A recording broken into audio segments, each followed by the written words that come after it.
Hey there, boys and girls, moms and dads. Welcome to today's Bills Weather 101 at home. And the day we are recording this, which is Monday, March the 30th, was scheduled to be in Berea today. Why do I even mention that? Berea and Wilmore are the two schools that I've been to every year since arriving here in 1999. This would have been our 22nd consecutive year at Berea, and it looks like we're probably going to be ending the streak. So, that's just how things are working in this time. But again, for Berea and Wilmore and every other school we've been to, we have always appreciated the opportunity to teach the kids. And now we're getting a chance to teach you at home. So today, we're going to do one of our Weather 101 examples, and this example is going to be about the wind.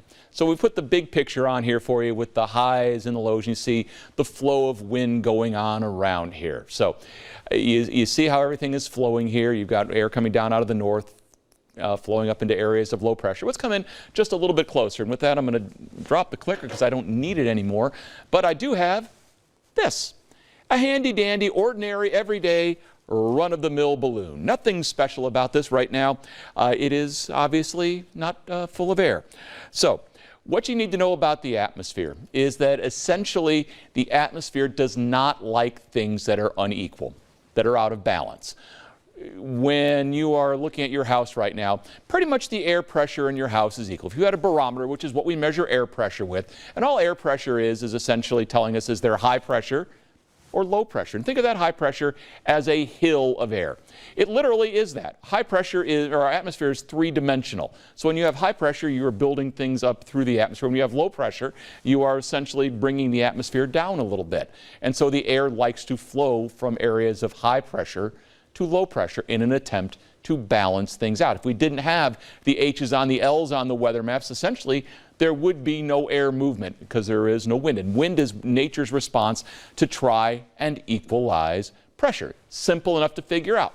We've got our handy dandy balloon here. Now right now there is nothing going on here. There is no high pressure, there is no low pressure. We stuck a little tiny barometer in there, it would read exactly the same as the rest of the room. Now, I can't change the air pressure in this big, gigantic studio, but I can change it in this little tiny balloon simply by doing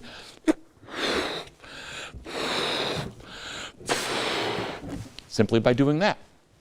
By blowing it up. By blowing it up, I have now increased the air pressure that is inside this balloon. The air is wanting to escape, to equalize the pressure. Right now, with my hand across the end there, it's preventing that from happening. But if I were to release that, what happens? The air goes from high pressure to low pressure. Simple enough. By doing that, we're trying to equalize everything because that's what the atmosphere wants to do. It wants to go from high to low. And in fact, when we let it go, there you go. What's also interesting to note here, because of where we are in the northern hemisphere, as air is flowing down into the area of low pressure, you see there is your counterclockwise spin. Air is flowing into low pressure. When air is escaping from high pressure, when it is flowing away from the high, especially see it out here to the west of this high, it flows in the clockwise way. So you're getting the overall how wind works, how and why it works. You're seeing the Coriolis force there with the highs and the lows. By the way, most days, just like when you're riding on your bike, most days, think of it this way. If you're riding down a nice shallow hill, there's not much wind, not much speed. You're going down a really steep hill on your bike, what happens? Before you crash, you go fast. Same thing works with the highs and the lows on the wind map. Sometimes the high is really high, low is really low. It makes for a very steep hill. That's one of those days like on Sunday yesterday when we had those strong winds going around. Things like hurricanes and tornadoes, not so much a hill, they're a cliff.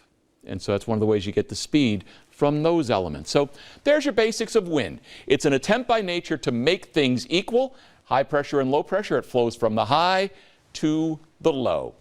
Basics of wind for today's Bills Weather 101 at home. Thanks for watching, and again, kids, keep studying.